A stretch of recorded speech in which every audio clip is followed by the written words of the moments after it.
L'aube du 12 janvier 1945 n'arriva pas avec la lumière, mais avec le feu. Sur près de 700 kilomètres, l'horizon explosa dans une succession de tonnerres continus. C'était le début de l'offensive de la Vistule. La terre trembla sous les pieds des soldats allemands, tandis que 7000 pièces d'artillerie soviétique ouvraient le feu simultanément. Le brouillard glacé amplifiait le fracas, donnant l'impression que la ligne de front se désintégrait avant même la première avancée de l'infanterie. Ce n'était pas une bataille, c'était une amputation. Et la Wehrmacht, épuisée, incomplète, sans réserve, ne put guère réagir. La chute du front de l'Est ne fut pas une retraite ordonnée, mais un effondrement psychologique. Certains soldats abandonnèrent simplement leur position et se mettaient à marcher vers l'Ouest, sans ordre, sans destination, mus seulement par l'instinct d'échapper à l'armée rouge. Dans de nombreuses unités, les officiers regardaient impuissants leurs hommes déposer leurs fusils dans la neige et partir sans se retourner. D'autres restaient figés, creusant frénétiquement à main nue, essayant d'approfondir des tranchées inutiles avant que le feu ennemi ne les atteigne. Les rapports militaires mentionnaient des termes comme effondrement soudain, incapacité de manœuvrer, désintégration de la chaîne de commandement. C'était le début d'un processus irréversible. Le haut commandement allemand le savait. Heinz Guderian, chef de l'armée, avait averti Hitler. Le front était un château de cartes. Les divisions n'étaient plus des divisions. À l'ouest de Varsovie, une unité portant le nom de 342e division d'infanterie ne comptait plus que 600 hommes valides et 3 canons. Le carburant se rationnait en litres, non en barils. Souvent, les véhicules étaient abandonnés sur la route faute d'essence avant même d'affronter l'ennemi. Guderian lui-même déclara devant son état-major « Nous ne défendons pas une ligne, nous défendons un souvenir ». Le moral des soldats s'était brisé de manière invisible mais totale. Ils ne combattèrent plus pour le Führer ni pour le Reich. Ils combattaient pour ne pas tomber vivants entre les mains de l'ennemi. Le souvenir de ce que l'armée allemande avait fait à l'Est, les villages détruits, les exécutions massives, la famine imposée à des millions, revenait comme une ombre sur le front. Les unités soviétiques n'avaient pas besoin de propagande pour inspirer la haine. Beaucoup de soldats de l'armée rouge portèrent sur eux les photos de leurs proches assassinés, de villages incendiés, de villes réduites en cendres par la Wehrmacht. Ils avançaient avec un mot gravé dans leur conscience, « vengeance ». Les premiers rapports allemands décrivaient des scènes apocalyptiques, tirées des récits bibliques les plus furieux. La route vers Berlin était remplie de colonnes interminables de civils fuyant en charrette, à bicyclette ou à pied, poussant des chariots de bois où ils transportaient des enfants, des animaux domestiques et les rares objets qu'ils avaient pu sauver. Certains traînaient des cadavres gelés, espérant les enterrer sur un territoire encore sous contrôle allemand. D'autres s'arrêtèrent sur les chemins et s'effondraient simplement sur la neige, épuisés, sans volonté de continuer. Un officier allemand écrivit dans son journal « L'arrière est plus terrifiant que le front. Nous ne fuyons pas avec une armée. Nous fuyons avec tout un peuple qui s'effondre. La Wehrmacht manquait déjà de communication fiable. La confiance diminuait d'heure en heure. Les ordres arrivaient en retard ou pas du tout. Les radios étaient réduites au silence par des interférences massives. Les quartiers généraux changeaient d'emplacement toutes les 24 heures, voire moins. Les cartes ne servaient plus à rien. Les villages désignés comme points de résistance étaient pris par les soviétiques avant même que les Allemands ne reçoivent l'ordre de les défendre. L'armée allemande ne reculait pas à pas, elle s'effondrait en fragments. Les maréchaux soviétiques Georgi Zhukov et Ivan Konev avançaient avec une précision mathématique. L'offensive avait été planifiée pendant des semaines avec un niveau logistique inédit. L'armée rouge avait déplacé plus de 2,5 millions d'hommes, 6 000 chars, 46 000 pièces d'artillerie et des milliers d'avions. Tandis que la Wehrmacht luttait pour distribuer du pain noir et des munitions rares, les soviétiques envoyaient des trains entiers de carburant, de projectiles et de rations prêtes au combat. Le contraste entre les deux armées était déjà une condamnation. Dans les tranchées allemandes, certains soldats écrivaient leurs dernières lettres, non pas à leur famille, mais à Dieu. D'autres brûlaient leurs photographies pour que l'ennemi ne les trouve pas. Les aumôniers militaires signalaient un phénomène croissant. Des soldats refusant de communier ou de se confesser, affirmant qu'il n'y a plus de pardon possible. La défaite n'était plus perçue comme une éventualité militaire, mais comme un jugement spirituel inévitable. Au milieu du chaos, Hitler continuait d'envoyer des ordres depuis son bunker, exigeant des contre-attaques inexistantes, avec des divisions qui n'existaient plus que sur les cartes. Sa voix, dans les transmissions, n'inspirait plus l'obéissance, mais l'incrédulité. Sur certains secteurs du front, les commandants décidèrent d'agir de leur propre initiative, ignorant Berlin. La guerre n'était plus une stratégie, c'était, au mieux, une fuite lâche et désespérée dans la gueule du loup. Dans l'horreur du massacre, les routes allemandes devinrent la ligne de front. Des divisions entières marchèrent vers l'ouest, poursuivies par des chars soviétiques tirant sans s'arrêter. En de nombreux endroits, les Allemands ne résistaient même plus. Ils s'écartaient simplement du chemin. Dans les airs, la Luftwaffe n'existait presque plus. Les Soviétiques dominaient le ciel avec des milliers d'appareils attaquant sans opposition. Les pilotes allemands restants savaient que chaque vol pouvait être le dernier. La perception d'une nation tout entière se rétrécit. On ne pensait plus à la victoire, mais au temps qu'il restait avant que les premiers chars ennemis apparaissent dans les rues de la capitale. L'idée que Berlin était imprenable s'était effondrée. Les rapports parlaient de colonnes ennemies avançant à 30 km par jour. Pour beaucoup de soldats, la guerre cessa d'être un devoir et devint un sablier dont le sable ne coulait plus que dans une seule direction. Une phrase commença à se répéter parmi les soldats allemands. Dans les forêts de l'Est, les villages en ruine et les wagons bondés de réfugiés. Ce n'est plus une guerre, c'est la fin du monde. Le début de l'assaut soviétique, l'offensive de l'Oderness. L'aube du 16 avril 1945 arriva dans un silence tendu, presque rituel. Le long de l'Oder, où l'armée allemande avait établi ce qu'elle croyait être sa dernière grande ligne de défense, les hommes attendaient sans parler, les mains engourdies sur leurs fusils et les yeux fixés sur l'obscurité. À 3h30 du matin, ce calme fut brisé. L'horizon se transforme en une ligne continue de lumière. Plus de 40 000 pièces d'artillerie soviétique ouvrirent le feu simultanément, illuminant le ciel de lueurs rouges semblables à des éclairs figés au-dessus de la terre. Ce fut le bombardement concentré le plus intense de l'histoire militaire européenne. L'offensive de l'Oder venait de commencer. Pendant 40 minutes, le feu soviétique frappa sans relâche les positions allemandes. Les soldats de la Wehrmacht, cachés dans des tranchées improvisées entre les marais de la Neiss et les collines de Silo, tremblaient un non de peur, mais parce que la terre sous eux bougeait. Beaucoup devinrent sourds dès les premières minutes. Le sol se soulevait comme une poitrine géante respirant le feu. Les lignes téléphoniques furent immédiatement coupées. Les postes d'observation furent pulvérisés. Une division allemande entière cessa d'exister avant même que le premier char soviétique n'avance. L'offensive avait été planifiée avec une précision obsessionnelle par les maréchaux Georgi Zhukov et Ivan Konev, bien que Staline ne leur eût pas accordé une victoire partagée. Il les avait délibérément mis en concurrence, ordonnant à chacun d'eux de rivaliser pour être le premier à atteindre le cœur du Reich.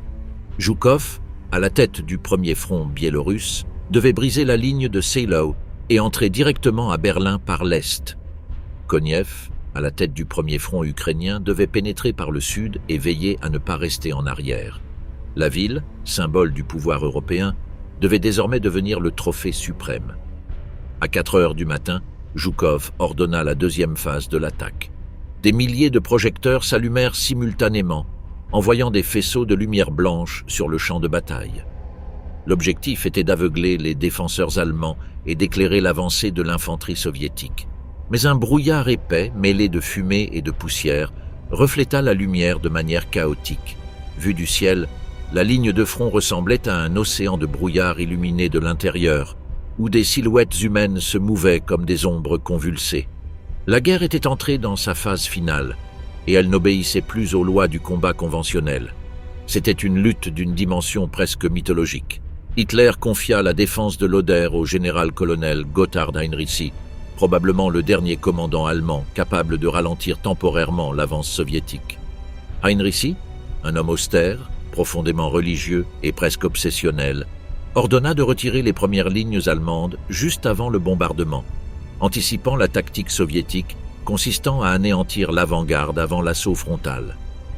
Grâce à ce retrait, des milliers de soldats allemands échappèrent au feu initial. Ce fut un acte de génie tactique, mais aussi un aveu désespéré. Ils ne pouvèrent pas arrêter l'attaque, seulement la retarder. Lorsque l'infanterie soviétique traversa l'Oder, elle trouva des cratères fumants à la place des tranchées. Mais les mitrailleuses allemandes, installées sur la ligne suivante, ouvrirent le feu avec précision. Les collines de Silo, dernier obstacle naturel avant Berlin, se transformèrent en boucheries. Les divisions soviétiques avançaient, étaient massacrées, puis remplacées aussitôt par de nouvelles vagues. Zhukov, pressé par Staline, ordonna aux chars T-34 d'avancer même sans soutien d'infanterie. Beaucoup s'enlisèrent dans les marais, brûlant tandis que leurs équipages tentaient de s'échapper dans les cris. À midi, la ligne défensive allemande n'était plus une ligne.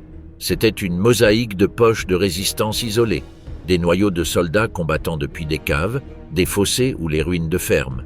Les unités SS exécutaient tout allemand cherchant à battre en retraite. Les routes étaient bloquées par des colonnes de civils fuyant alors que passaient les chars soviétiques. Le son de la bataille ne faiblissait pas, une vibration continue, comme si l'air lui-même brûlait. Dans le bunker de la chancellerie, Hitler écouta le rapport sur le début de l'offensive. Il croyait encore que Berlin pourrait résister pendant des semaines. Il déclara que l'armée rouge sera détruite devant notre capitale, comme Hannibal devant les murs de Rome. Personne ne répondit. En dehors de ce sous-sol blindé, la réalité s'effondrait à chaque explosion. Guderian tenta de signaler que Zhukov avait engagé plus de 2 millions d'hommes dans l'attaque.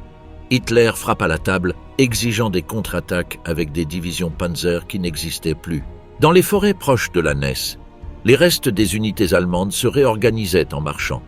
Les soldats portaient des armes rouillées, certains des fusils italiens capturés, d'autres manquaient de munitions pour une seule journée de combat. Les commandants de compagnie débattaient s'ils devaient tenir leur position ou se retirer sans ordre. Dans la nuit du 16 avril, les messagers rapportèrent que les soviétiques avaient percé sur plus de 10 kilomètres. Les collines de Silo, le bouclier de Berlin, étaient au bord de l'effondrement. Les positions allemandes étaient illuminées par des incendies incontrôlables.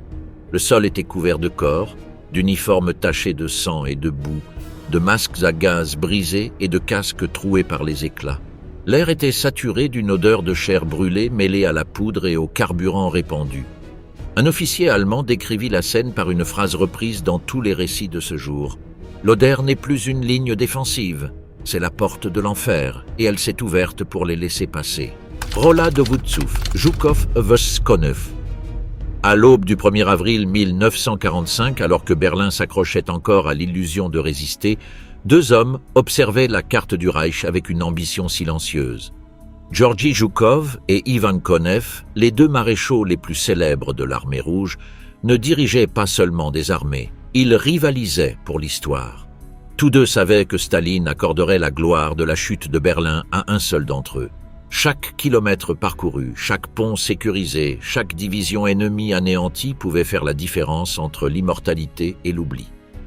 Staline, assis dans son bureau du Kremlin, ne cachait pas son intention de les opposer. Le dirigeant soviétique avait compris que la rivalité était une arme plus puissante que n'importe quel char. Plutôt que d'assigner clairement les secteurs d'attaque, il traça des lignes ambiguës sur la carte. Il ordonna à Zhukov d'avancer directement depuis le front de l'Oder vers Berlin, tandis que Konev devait pénétrer depuis le sud.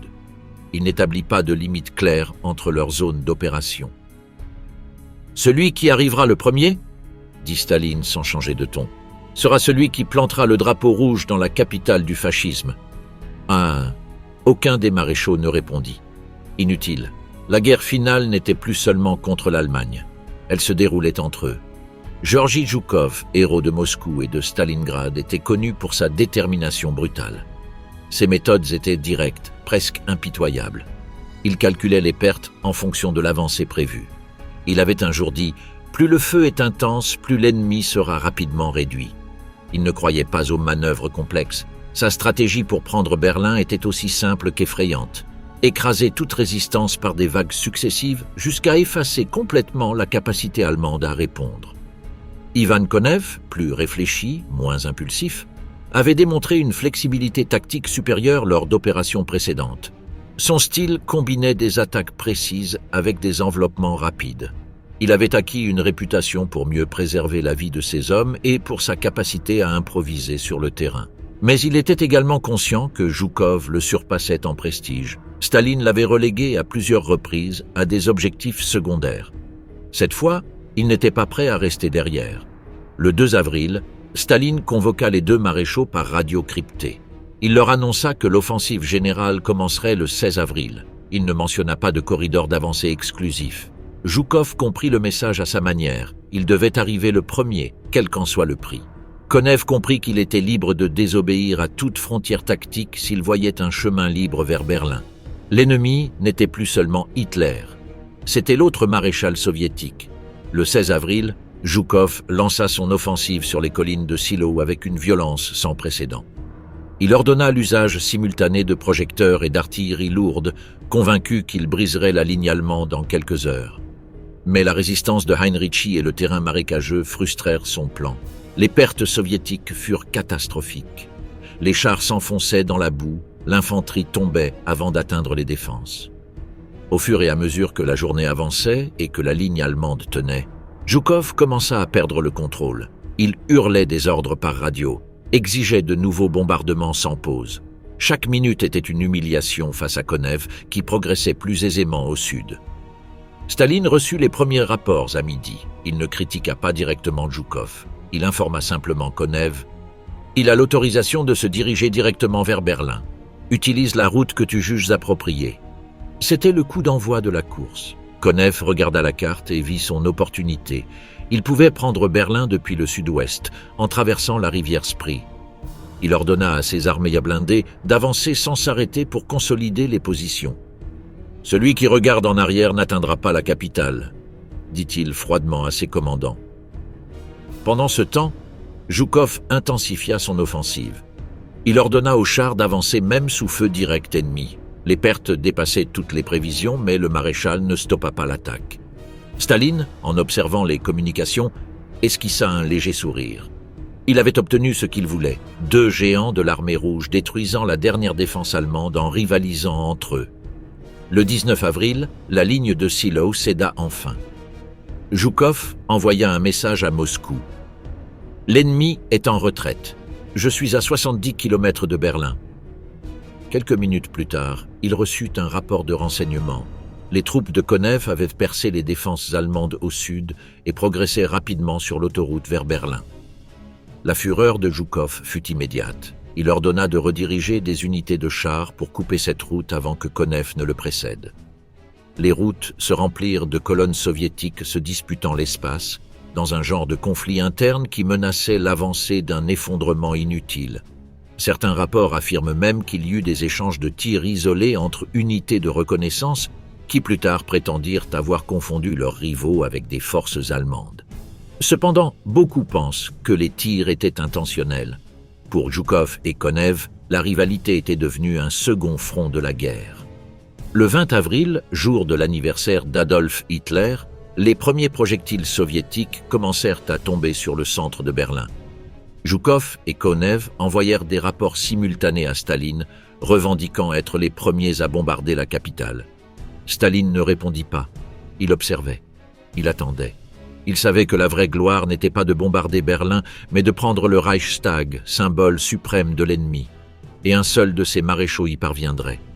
Dans le bunker de la chancellerie, tandis que les couloirs vibraient sous les bombardements, Hitler demanda à voir la carte des lignes soviétiques. Il vit 2 forces colossales approcher de sa capitale depuis différentes directions. « Ils n'attaquent pas Berlin », dit-il d'une voix brisée. « Ils rivalisent pour le détruire. » Et le Führer ne se trompait pas. La résistance désespérée du général Heinrichi. Le 20 mars 1945, dans un bureau austère loin des mirages du bunker de Berlin, le général de corps d'armée Gotthard Heinrichi reçut l'ordre ultime. Prendre le commandement du groupe d'armée Vistule et arrêter l'armée rouge dans sa progression vers la capitale. C'était une mission militaire impossible. Heinrichi le savait. Ses forces étaient détruites. Ses lignes de ravitaillement rompues, le moral des troupes au bord de l'effondrement. Mais il accepta. Non par loyauté envers Adolf Hitler ni le Reich, mais par un sens presque religieux du devoir. Retarder l'effondrement pour éviter une catastrophe encore plus grande sur la population civile. Heinrichi était un homme étrange pour l'ère nazie. Austère, profondément pieux, abstinent, ennemi de l'ostentation, dépourvu du fanatisme idéologique de ses collègues. Il voyait la guerre comme une calamité biblique, non comme une croisade raciale, Il savait que l'armée rouge ne s'arrêterait pas après avoir pris des villes ou vaincu des divisions. Elle venait régler des comptes. Lorsqu'il arriva sur la ligne du fleuve Oder, il marcha en silence parmi les restes d'unités anéanties, observant les tranchées inondées, les positions d'artillerie enfouies dans des cratères et les corps gelés de soldats sans cercueil. La bataille finale allait commencer, et il devait organiser une armée qui n'existait plus. Son premier acte fut tactique et audacieux. Il ordonna de retirer les troupes des lignes avancées pour éviter l'impact direct du bombardement soviétique initial. Contrairement à Hitler, qui exigeait de résister à chaque mètre comme s'il était sacré, Heinrici comprenait que la vraie défense consistait à préserver les hommes, non les positions. Ses subordonnés, surpris, lui signalèrent que ce retrait violait des ordres spécifiques du Führer. Heinrici répondit calmement « Une tranchée détruite ne peut pas se défendre. Un soldat vivant peut à nouveau combattre. » Lorsque l'armée rouge lança le premier bombardement de l'offensive Hodernes, les lignes frontales allemandes étaient vides. Les explosions tombèrent sur des tranchées désertes, brûlèrent des barbelés inutiles et pulvérisèrent des fortifications improvisées. Zhukov interpréta l'absence de feu allemand comme un signe de victoire immédiate. Mais lorsque son infanterie avança confiée, les mitrailleuses allemandes ouvrirent le feu depuis des positions cachées à plusieurs kilomètres en arrière. Pendant quelques heures, Heinrici réalisa l'impossible, tromper la plus grande concentration de forces militaires de l'histoire européenne. Cependant, l'ampleur de l'attaque soviétique dépassait toute tentative de résistance humaine. Le premier front biélorusse et le premier front ukrainien avançaient comme deux géants titanesques convergeant vers Berlin. Heinrici parcourait les positions à pied, portant un manteau gris et le visage marqué par l'épuisement. Il s'arrêtait devant chaque tranchée et demandait aux soldats s'ils avaient de l'eau, s'ils avaient besoin de couverture, s'ils pouvaient continuer à résister. Ces hommes le respectaient non pour ses discours, mais pour son regard. Il savait qu'il attendait lui aussi la mort. Il était impossible de ne pas penser que la fin des fins approchait à grands pas, à la vitesse d'un char. Les rapports venant du front devenaient de plus en plus désespérés. Des unités entières se réduisaient à des groupes de 20 ou 30 hommes. Les munitions étaient comptées à l'unité. Dans certains secteurs, les soldats n'ouvraient le feu que lorsqu'ils voyaient la cible à moins de 100 mètres. Les ordres venant de Berlin étaient délirants, contre-attaques inexistantes, divisions fantômes censées apparaître sur la carte. Heinrici, sans élever la voix, commença à les ignorer. Sa guerre n'était plus celle d'Hitler, c'était la guerre contre le temps. Le 18 avril, lors d'une réunion de commandement, Heinrici annonça qu'il n'y aurait pas de retrait vers Berlin. Chaque mètre concédé devait coûter du sang soviétique. Non pas parce qu'il croyait à la victoire, mais parce que chaque jour gagné signifiait que des dizaines de milliers de civils pouvaient fuir vers l'ouest, où ils espéraient se rendre aux Américains. « Nous combattons pour sauver ce qui reste de l'Allemagne, pas le régime », dit-il sans l'écrire. Cette phrase ne fut jamais prononcée publiquement, mais elle fut comprise par tous les présents. Dans la nuit du deuxième jour de l'offensive, Heinrici observa les collines de Selo enveloppées de feu. Le sol brûlait de traits orangés. L'artillerie soviétique ne cessait pas un instant. Les équipes médicales avaient cessé d'exister. Il n'y avait plus personne pour relever les blessés, soigner les malades, ni même enterrer les morts. Les routes étaient couvertes de véhicules détruits, de chevaux morts, de civils pris dans les décombres. L'air sentait l'ammoniac, la poudre et la chair brûlée. « Ce n'est pas la fin d'une bataille », murmura-t-il. « C'est la fin d'un monde. » Malgré sa discipline de fer, Heinrici commença à entrer en conflit direct avec Hitler. Il refusa d'exécuter des ordres qu'il jugeait suicidaires pour ses hommes. Il refusa de participer à des décisions impliquant le sacrifice inutile de villes entières, sachant que chaque homme ou enfant qu'il envoyait affronter l'assaut soviétique serait un Allemand de moins pour récupérer la patrie après la chute du nazisme. Hitler, furieux, l'accusa de lâcheté et le traita de traître, accusation à laquelle Heinrici ne répondit pas. Il savait que son destin était scellé et que la défaite était inévitable. Mais tant qu'il aurait des hommes sous son commandement, il continuerait à se battre non pas pour sauver le Führer, mais pour empêcher l'armée rouge d'arriver avant que le peuple allemand puisse fuir. Le 20 avril, après 4 jours de combat continu, la ligne céda. La 9e division aéroportée avait été anéantie. Les positions de silo étaient silencieuses. Les troupes soviétiques franchissaient déjà le dernier obstacle naturel avant Berlin. Heinrici reçut un dernier rapport.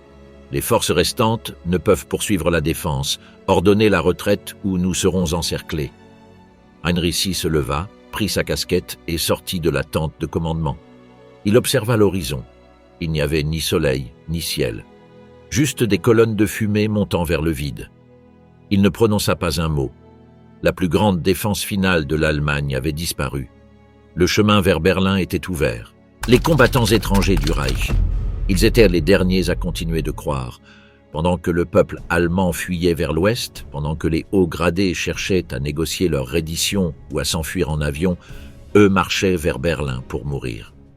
Ils n'étaient pas des Allemands de naissance, mais venaient de Norvège, du Danemark, de Belgique, de France, des Pays-Bas, de Croatie, de Lettonie, voire de Grande-Bretagne. Ils avaient abandonné leurs drapeaux nationaux pour servir dans les Waffen-SS avec un serment personnel, combattre jusqu'au bout pour Adolf Hitler, même lorsque les Allemands eux-mêmes commençaient à rejeter ce nom comme s'il brûlait leurs lèvres. Beaucoup portaient sur leur uniforme un insigne avec une croix nordique, un lion flamand ou des runes vikings. D'autres arboraient les symboles du soleil noir de Himmler ou le crâne de la Totenkopf. Pour eux, la chute du Reich n'était pas seulement la défaite d'une nation, mais l'effondrement d'une vision du monde. Ils croyaient que Berlin n'était pas simplement une capitale, mais la Rome idéologique d'un empire racial qui n'a jamais existé. Et ils savaient que s'ils étaient capturés, ils n'auraient aucun droit à une reddition honorable. Ils seraient fusillés comme traîtres par les alliés occidentaux ou exécutés sans procès par les soviétiques. La force la plus redoutée était la 33e division SS Charlemagne, formée de volontaires français. Ils arrivèrent à Berlin à la mi-avril, alors que les unités allemandes s'effondraient déjà. L'un de leurs officiers, Henri Fenet, déclara devant ses hommes « La France est morte, ici seulement, à Berlin, nous pouvons construire sa renaissance. » Des paroles prononcées devant un groupe de soldats sans patrie à laquelle retourner. Ils combattirent parmi les ruines de Neukölln, tirant des Panzerfaust depuis les fenêtres d'immeubles en flammes. En seulement 2 jours, ils détruisirent 11 chars soviétiques. Lorsqu'ils manquèrent de munitions, ils continuèrent à se battre avec des grenades et des couteaux. Aucun ne se rendit. Au nord du Reichstag, la 11e division SS Norrland, composée de Norvégiens et de Danois, défendait le pont de Weidendammer aux côtés des restes d'unités allemandes. Leur commandant, Fritz von Scholz, était tombé des mois auparavant, mais son esprit vivait encore dans ces hommes qui croyaient lutter pour préserver la pureté de l'Europe. Beaucoup portaient des médailles gagnées sur le front de Leningrad. Maintenant, ils combattaient avec désespoir car ils savaient ce qui viendrait si l'armée rouge prenait la ville, une vengeance sans limite. « Nous ne défendons pas les Allemands », dit un volontaire danois. « Nous nous défendons contre l'anéantissement spirituel du continent. » Le long de la rivière Spree combattaient également des Lettones de la 15e et de la 19e division SS, qui avaient juré de ne pas tomber vivants entre les mains des Soviétiques.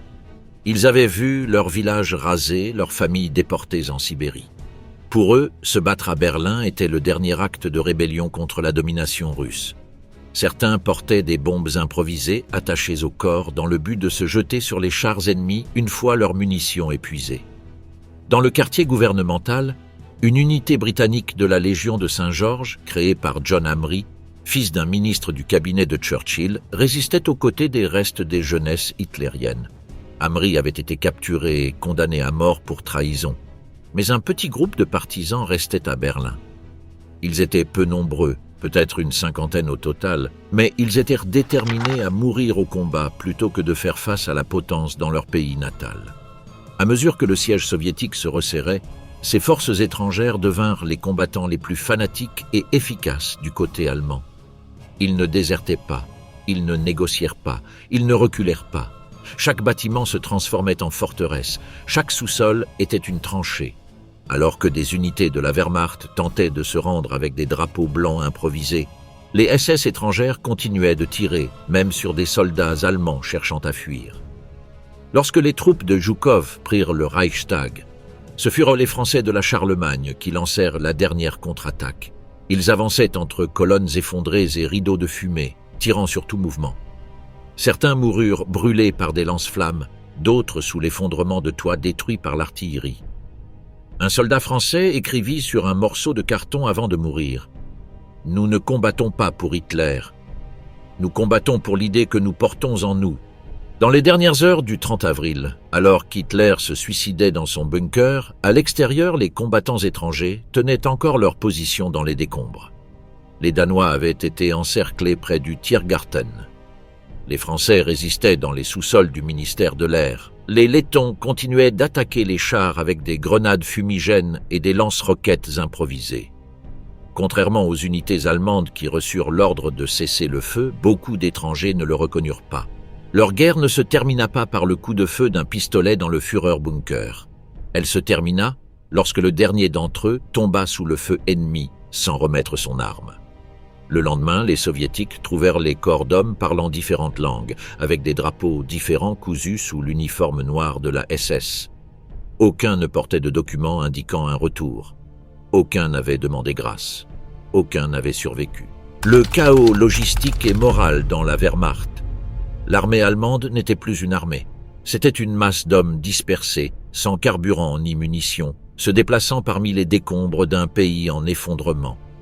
Les divisions que Hitler mentionnait encore sur ses cartes n'existaient tout simplement pas. De la 25e division blindée, il ne restait que 11 tanks. Une division d'infanterie devait compter 15 000 hommes. Certaines n'atteignaient à peine 600.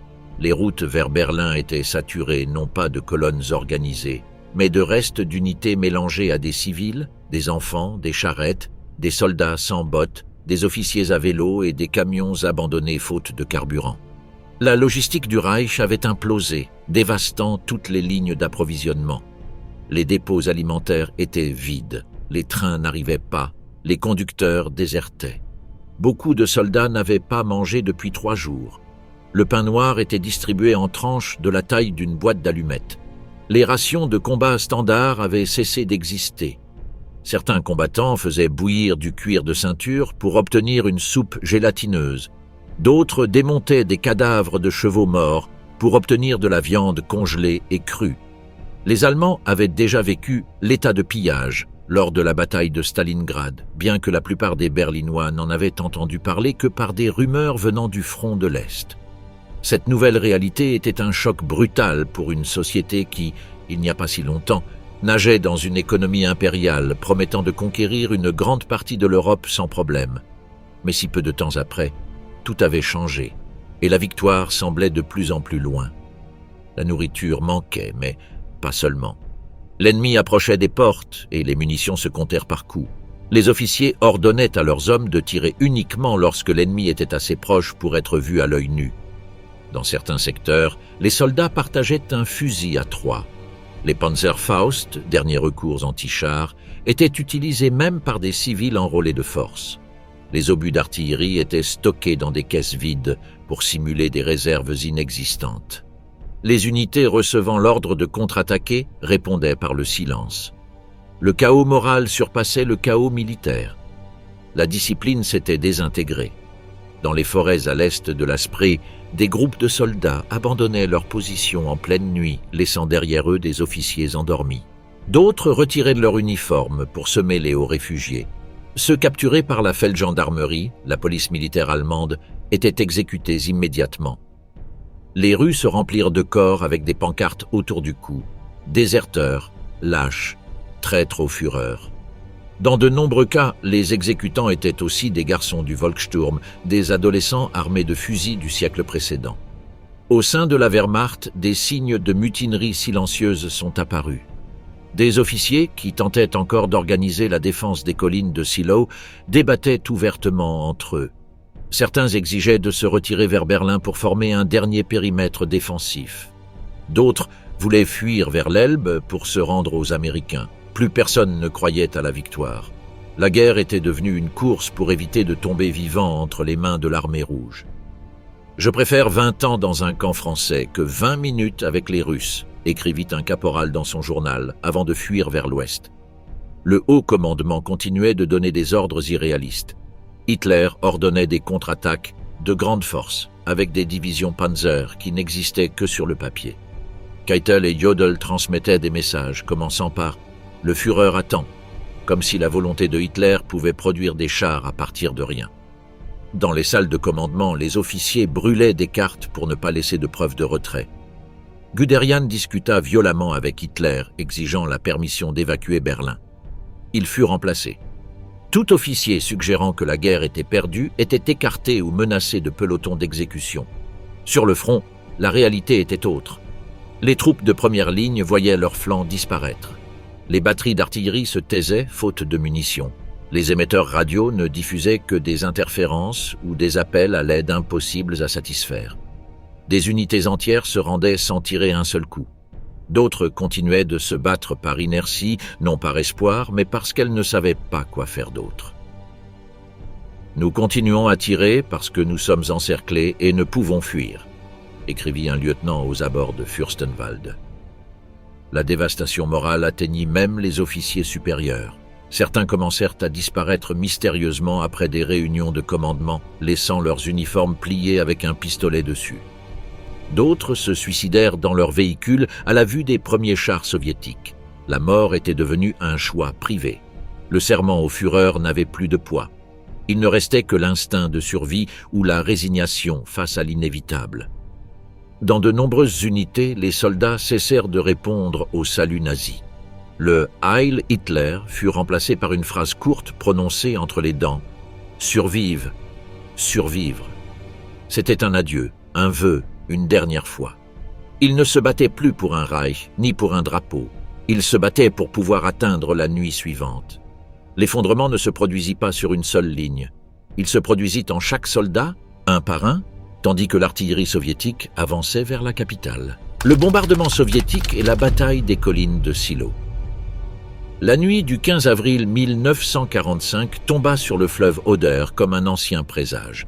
Le ciel était couvert de nuages bas et l'humidité formait un brouillard dense qui s'accrochait au sol. Le long de la rive, des centaines de milliers de soldats soviétiques attendaient l'ordre d'avancer.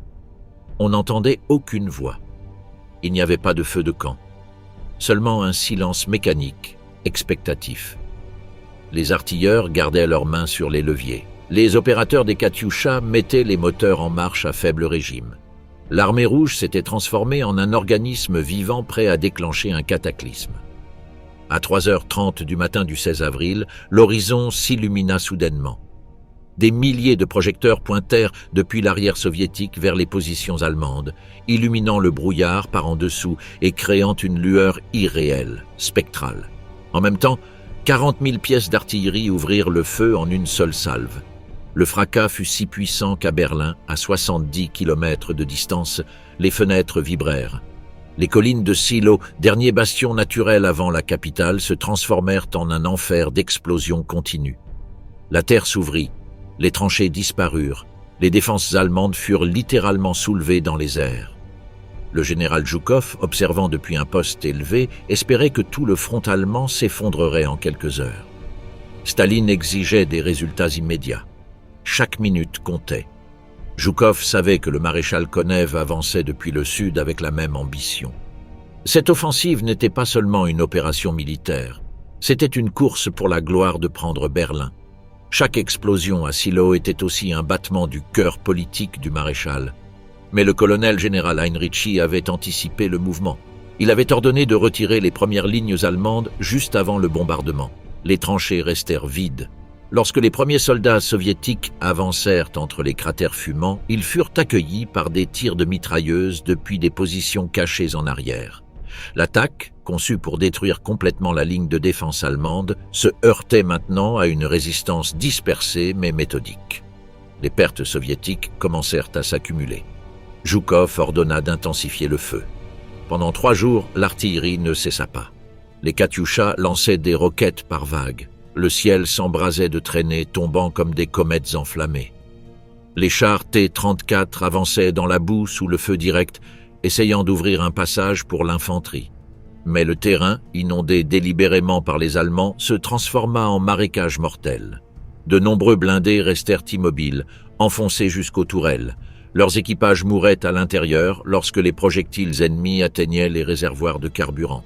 Les soldats allemands combattaient comme si chaque colline était leur tombe inévitable.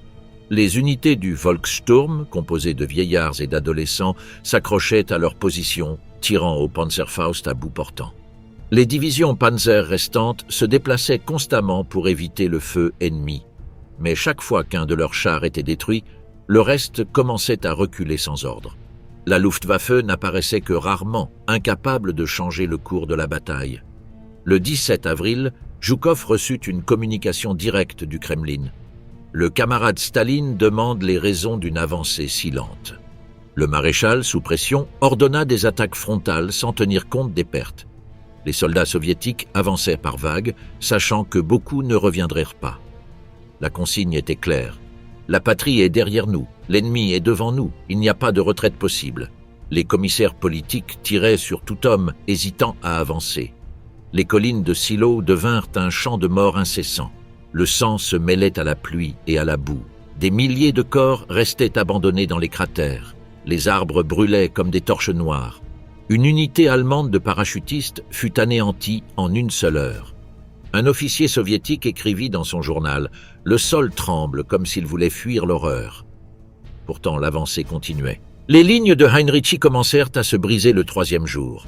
Les soldats allemands, épuisés, sans munitions ni renforts, ne pouvaient plus contenir les vagues soviétiques.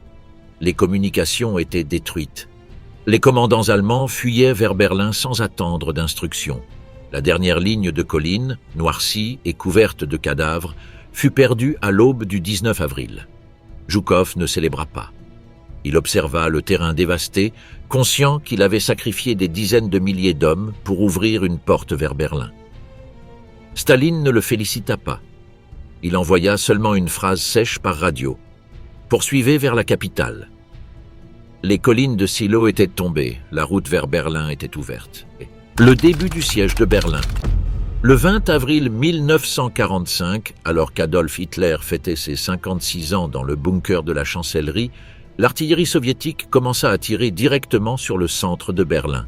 Ce n'était ni une attaque aérienne, ni un combat en périphérie.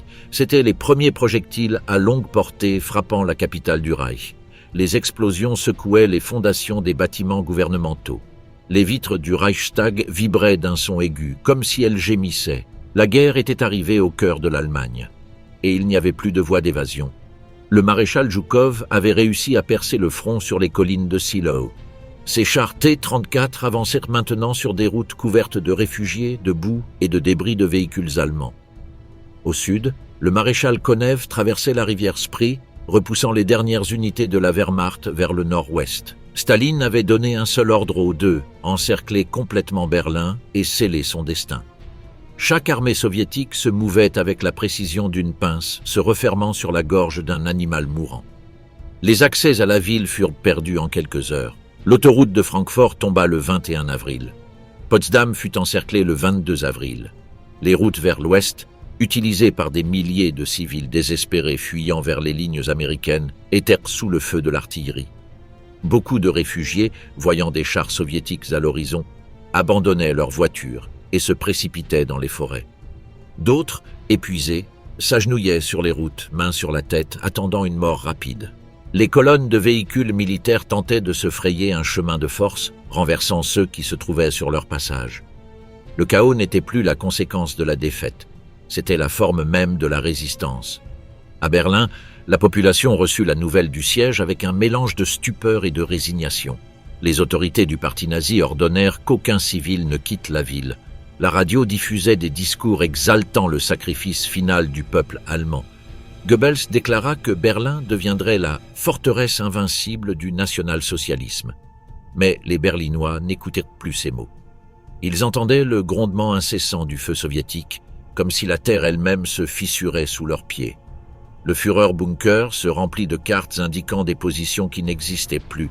Hitler, pâle, la main droite tremblante, traçait des flèches imaginaires, ordonnant des contre-attaques de divisions qui avaient été détruites quelques jours auparavant. Il ordonna au général Wenck de lancer une attaque depuis l'ouest pour libérer Berlin. Wenck ne disposait que d'unités incomplètes d'adolescents du Volkssturm. Au lieu d'exécuter les ordres, il tenterait de fuir vers l'Elbe. Hitler créait une réalité parallèle où des forces inexistantes pouvaient encore changer le destin du Reich. Le général Helmut Weidling, commandant de la défense de Berlin, fit une dernière inspection du périmètre extérieur. Il trouva des nids de mitrailleuses vides, des canons sans munitions, des positions anti-chars occupées par des vieillards de 60 ans armés de fusils de musée. Pourtant, les Soviétiques avançaient avec prudence. Ils savaient que Berlin serait une bataille maison par maison, cave par cave. Les ordres de Zhukov étaient clairs. Encercler complètement la ville avant d'y pénétrer, couper toutes les routes d'évasion et laisser la peur faire son œuvre. Le 23 avril, le siège fut officiellement refermé. Berlin était encerclé. Personne n'entrait ni ne sortait. L'armée rouge contrôlait chaque route, chaque carrefour, chaque pont. Les soldats soviétiques hissaient des drapeaux rouges sur les villages de la ceinture extérieure. Le bruit des moteurs de chars se mêlait aux pleurs de la population civile réfugiée dans les caves. Les bâtiments gouvernementaux se remplirent de fonctionnaires brûlant des documents, jetant des dossiers dans les flammes, détruisant les preuves de décennies de crimes et de complicité. La fumée de ces feux se mêlait à celle des bâtiments bombardés, créant une brume sombre qui recouvrait le centre de la ville comme un linceul. À la chancellerie, Hitler reçut la confirmation que Heinrich Himmler avait tenté de négocier la reddition avec les alliés occidentaux. Cette nouvelle fut pour lui un coup personnel. Le régime s'effondrait non sous la force ennemie, mais à cause des trahisons internes. Hitler cria que tout était perdu. Puis il se ressaisit et prononça la phrase que tous allèrent retenir. « La guerre est perdue. Mais si vous, messieurs, croyez que j'abandonnerai Berlin, vous vous trompez. Je préfère me tirer une balle dans la tête. » À la surface, les civils se massaient en longues files devant les abris anti-aériens. Certains portaient des valises, d'autres poussaient des landaux. Beaucoup de femmes tenaient des bouteilles vides pour tenter d'obtenir de l'eau aux fontaines publiques encore en service. La terreur n'était plus abstraite. Les obus tombaient dans les rues centrales, arrachant des morceaux d'asphalte et projetant des éclats contre les murs, les fenêtres, les corps humains. Cette nuit-là, les Berlinois virent une image qu'ils n'oublieraient jamais. La lumière des incendies se reflétant sur les eaux silencieuses de l'Asprée, tandis que des colonnes soviétiques entraient dans la ville. Berlin cessait d'être la capitale du Reich. Elle était devenue un piège, la vie à l'intérieur du bunker du Führer. L'air à l'intérieur du Führer-Bunker était chargé d'humidité, de sueur et de fumée de cigarettes. Les murs suintaient de condensation. Le sol, recouvert de linoléum bon marché, s'enfonçait légèrement sous chaque pas. Le complexe souterrain, enterré à 8 mètres sous les jardins de la chancellerie du Reich, n'avait ni fenêtre ni lumière naturelle. Tout ce qui s'y passait était artificiel. La lumière, le temps, la voix du Führer. Dehors, Berlin brûlait. À l'intérieur, le monde du régime nazi continuait de fonctionner comme un théâtre où les acteurs savaient déjà que la pièce était terminée, mais devaient continuer à prononcer leurs répliques. Adolf Hitler vivait isolé dans un petit appartement souterrain. Il marchait en traînant les pieds, voûté, la main gauche constamment appuyée sur la table. Il souffrait de tremblements incontrôlables. Ses yeux étaient enfoncés et entourés d'ombres violettes. Parfois, il parlait à voix basse. Parfois, il criait des ordres à des généraux imaginaires. Il passait des heures devant une carte où il déplaçait des divisions qui n'existaient plus. Il exigeait des contre-attaques venant du nord par le général Steiner, bien que Steiner ne disposât que de quelques centaines d'hommes dispersés et sans munitions. La réalité n'avait plus d'importance. Pour Hitler, continuer à donner des ordres signifiait continuer à exister. Eva Braun passait la majeure partie du temps dans une chambre décorée avec des meubles élégants venus d'Obersalzberg. Elle portait des vêtements soigneusement choisis, se maquillait chaque matin et buvait du champagne dans des coupes en cristal comme si elle assistait encore à un gala. Elle riait de manière forcée, racontait des anecdotes sans importance, ignorant délibérément le fracas des bombardements. Certains jours, elle s'asseyait auprès d'Hitler pendant qu'il lisait des parties de rapports de guerre inventés. Elle l'écoutait avec une expression béatifique, comme si elle assistait à la fin glorieuse d'une tragédie. Personne ne parlait du destin qui les unissait. Joseph Goebbels, ministre de la propagande, s'était installé avec sa femme Magda et leurs 6 enfants dans le bunker. Goebbels passait des heures à écrire des discours qui ne seraient jamais prononcés, convaincu que son devoir était de laisser un témoignage de l'esprit national-socialiste pour les générations futures. Magda, résignée à la défaite, s'occupait des enfants en murmurant qu'elle ne permettrait pas qu'ils vivent dans un monde sans national-socialisme. Dans les couloirs, les enfants jouaient avec des soldats en étain, tandis que les fondations tremblaient à chaque explosion soviétique. Martin Bormann contrôlait les accès et filtrait qui pouvait voir le Führer. Il se mouvait comme un prêtre d'un culte mourant, protégeant les derniers mécanismes du pouvoir.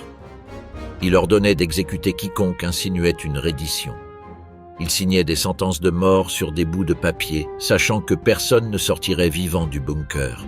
Son visage restait impassible, mais ses yeux montraient le désespoir. Pour Bormann, la chute de Berlin signifiait la fin de son existence, non seulement physique, mais spirituelle. Dans la salle de conférence, les officiers passaient en revue de faux rapports pour ne pas provoquer les accès de colère d'Hitler. Chaque réunion commençait par la même phrase du Führer : « Steiner contre-attaquera ». Aucun général n'osait dire que Steiner n'avait pas de force. Lorsque quelqu'un le laissait entendre, Hitler frappait la table et criait que l'armée allemande préférait mourir plutôt que de se rendre. Lors d'une de ces réunions, le général Weidling informa que les réserves avaient disparu et que Berlin tomberait en quelques jours.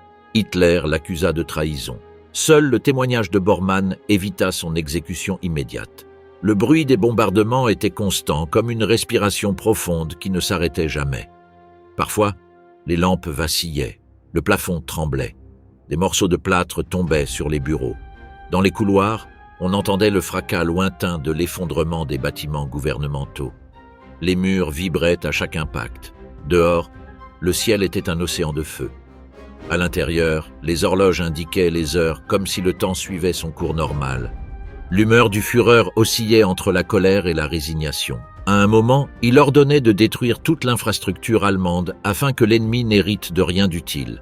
Au moment suivant, il reprochait au peuple allemand de ne pas avoir été à la hauteur de sa mission historique. Il répéta : « Si l'Allemagne n'est pas capable de gagner la guerre, elle mérite de périr. Les survivants seront faibles et n'auront pas d'avenir. » Aucun des présents ne réagit.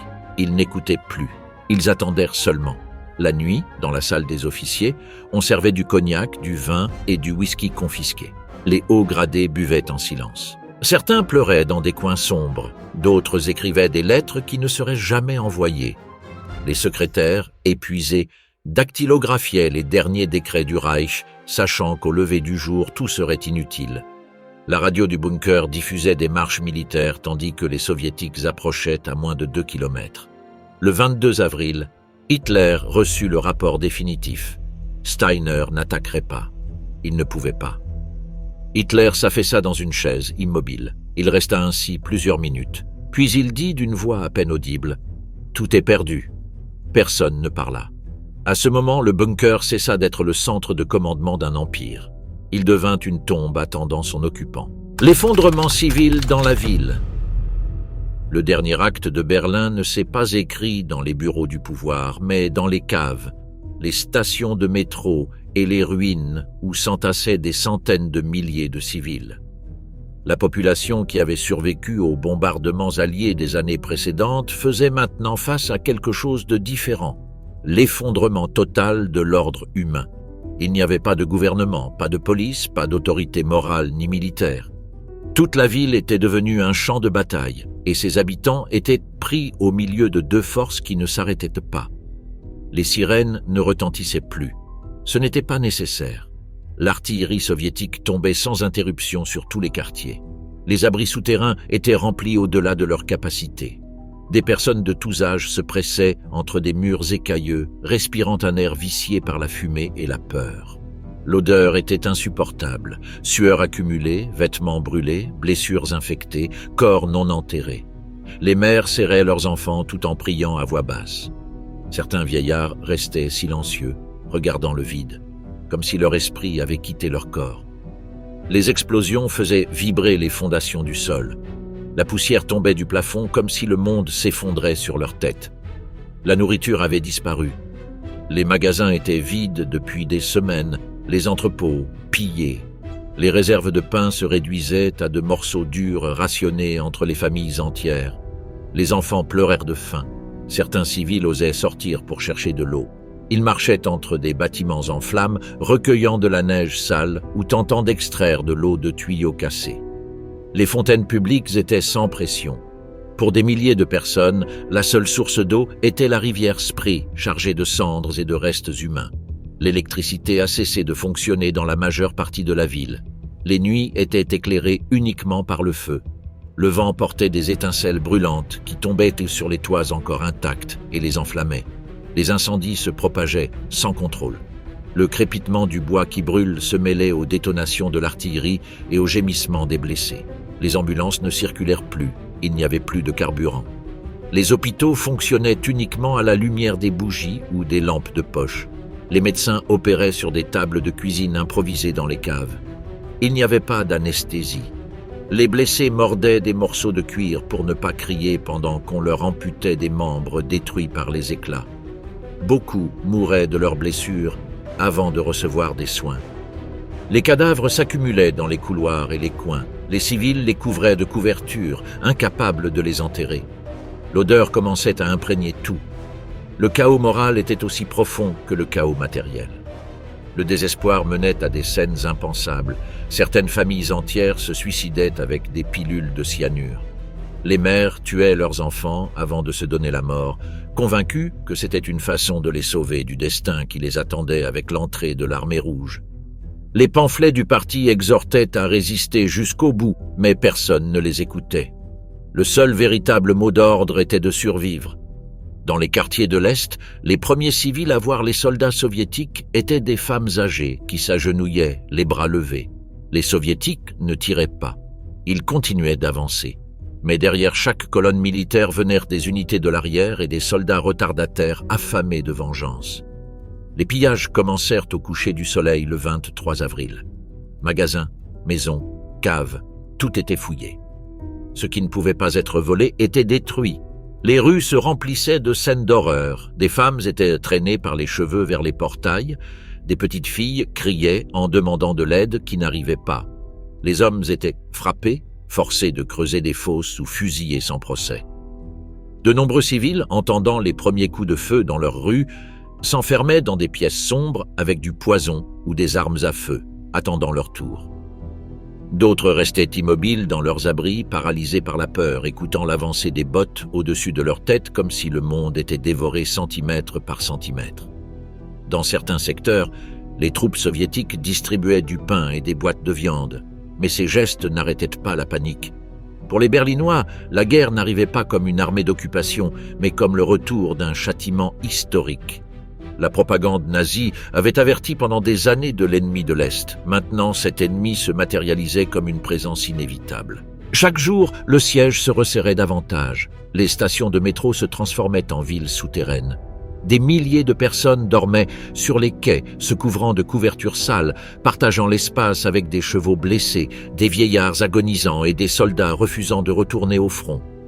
Certains trains, immobilisés dans les tunnels, étaient utilisés comme abris improvisés. Dans leurs wagons, les familles allumaient des bougies et lisaient des passages de la Bible, tandis que le plafond résonnait des impacts. À la surface, les derniers fonctionnaires du parti peignaient des slogans sur les murs en ruine. « Berlin résiste.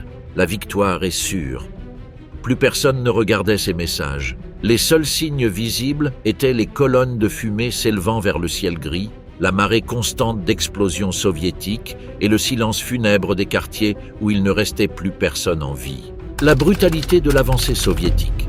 L'armée rouge n'est pas entrée à Berlin comme une armée conventionnelle, mais a pénétré dans la capitale allemande comme une force de la nature portant le poids de la souffrance de 20 millions de morts, de villes entières détruites par la Wehrmacht, de villages brûlés, de femmes et d'enfants exécutés. La propagande soviétique parlait de libérer l'Europe du fascisme, mais dans les rues de Berlin, il n'y avait ni discours, ni drapeau levé, ni défilés triomphaux. Il y avait du feu, du chaos et une vengeance qui mûrissait depuis Stalingrad. Le premier impact fut le son. Ce n'étaient plus des explosions d'artillerie au loin. C'étaient des tirs d'armes automatiques à l'intérieur des bâtiments, des cris coupés par des rafales, des bottes montant les escaliers, des haches brisant des portes. Les troupes avancées, endurcies par 4 ans de guerre totale, ne posaient pas de questions, ne faisaient pas la distinction entre combattants et civils. Chaque bâtiment était une cible militaire. Chaque sous-sol, un possible nid de sniper. La logique du front oriental dictait que celui qui ne se rendait pas immédiatement était un ennemi à détruire. Les viols ont commencé la nuit même où les premières unités soviétiques ont traversé la rivière Spree. Ce n'étaient pas des cas isolés. Cela se produisait en masse. Des femmes de tous âges étaient extraites des abris, traînées dans des portails, violées par plusieurs soldats encore et encore. Beaucoup ont été tués en essayant de résister.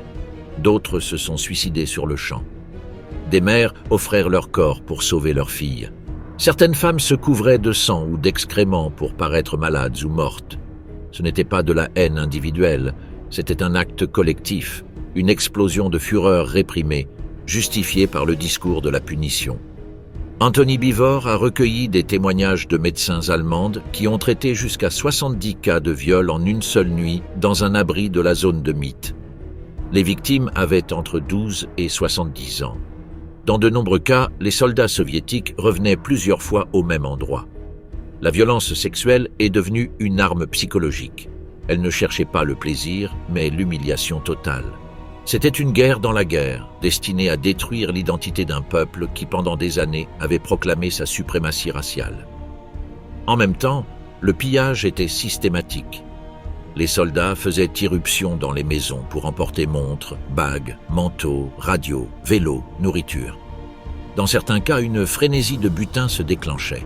Les soldats transportaient pianos, miroirs, tableaux. Tout était traîné dans les rues jusqu'au point de collecte où des camions soviétiques transportaient les biens vers l'Est. Le Reich avait pillé la moitié de l'Europe. Maintenant, le butin voyageait dans la direction inverse. Les exécutions étaient rapides. Tout civil suspecté de résister, de cacher des armes ou simplement d'observer depuis une fenêtre était abattu sur le champ. Les anciens qui tentaient de protéger leur maison étaient fusillés sans préambule. Les soldats allemands qui se rendaient étaient alignés et mitraillés. Parfois, ils étaient obligés de creuser leur propre fosse. Les soviétiques ne faisaient pas de prisonniers dans de nombreuses zones du front urbain. Le mot d'ordre officieux était clair. Ne faites preuve d'aucune pitié. Souvenez-vous de Stalingrad. La terreur ne se limitait pas aux actes de violence personnelle. Les chars T-34 tiraient sur des immeubles entiers s'ils pensaient que des snipers s'y trouvaient. Les projectiles rasaient les façades qui explosaient en nuages de poussière, écrasant ceux qui se réfugiaient dans les caves. Dans une seule rue, une division soviétique a détruit 7 bâtiments consécutifs sans vérifier la présence militaire. La logique de l'armée rouge était d'avancer toujours, de tout nettoyer, ne laissant derrière elle que des ruines silencieuses. Toutes les troupes n'agissaient pas de la même manière. Certains officiers tentaient de maintenir la discipline. Il existe des témoignages de soldats soviétiques ayant protégé des civils, partagé du pain avec des enfants affamés ou empêché des viols. Mais ils étaient minoritaires. L'impulsion prédominante n'était pas la libération, mais la vengeance. Une vengeance qui ne distinguait pas entre soldats allemands et citoyens ordinaires. La machine politique de Staline comprenait l'effet psychologique de cette terreur.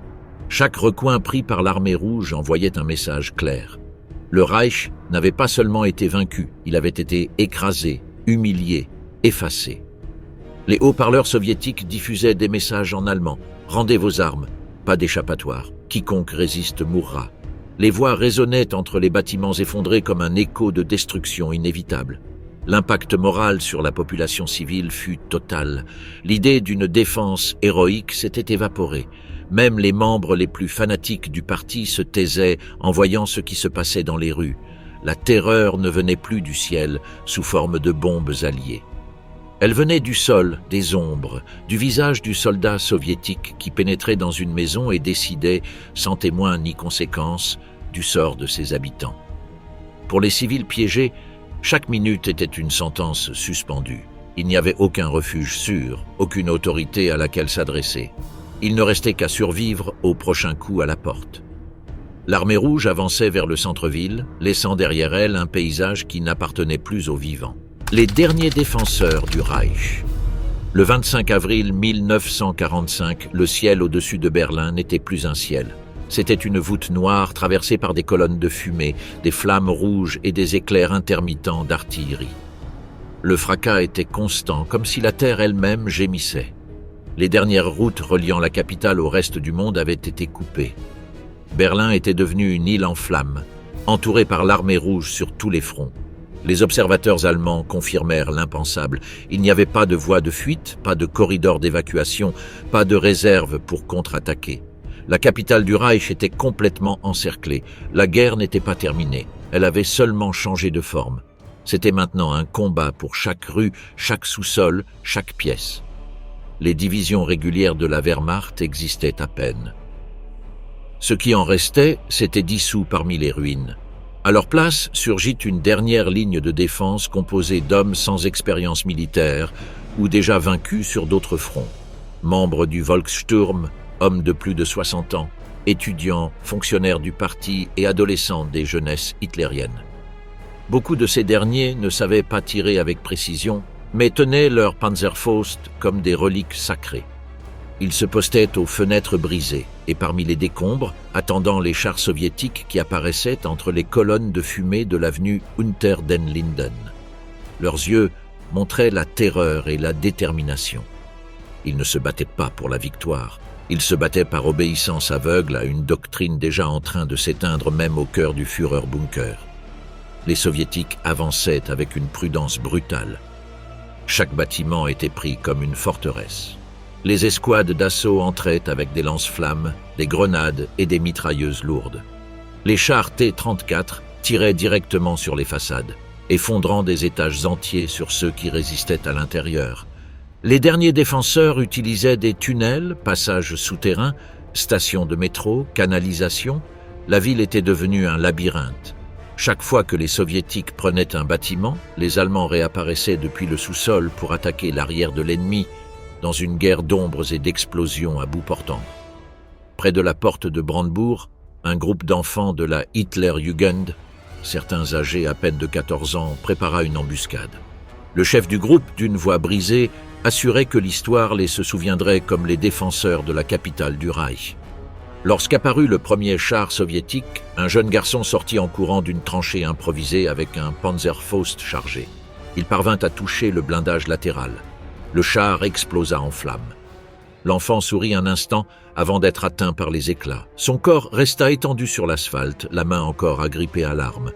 Dans cette scène, il n'y avait pas de gloire, seulement l'image tragique d'un empire réduit à sacrifier des enfants pour combattre des géants d'acier. Dans le quartier gouvernemental, les combattants étrangers des Waffen-SS luttaient avec une férocité désespérée. Les Français de la division Charlemagne, les Norvégiens de Norrland, les Lettones, Croates et Flamands formaient de petites compagnies qui résistaient jusqu'au dernier coup. Pour eux, aucune reddition n'était possible.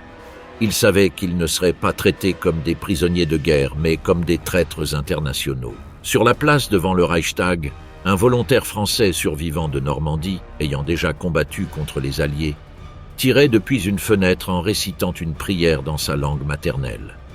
Aucun des siens ne reculait. Quand il manquait de munitions, ils attaquaient à la baïonnette ou lançaient des cocktails Molotov improvisés.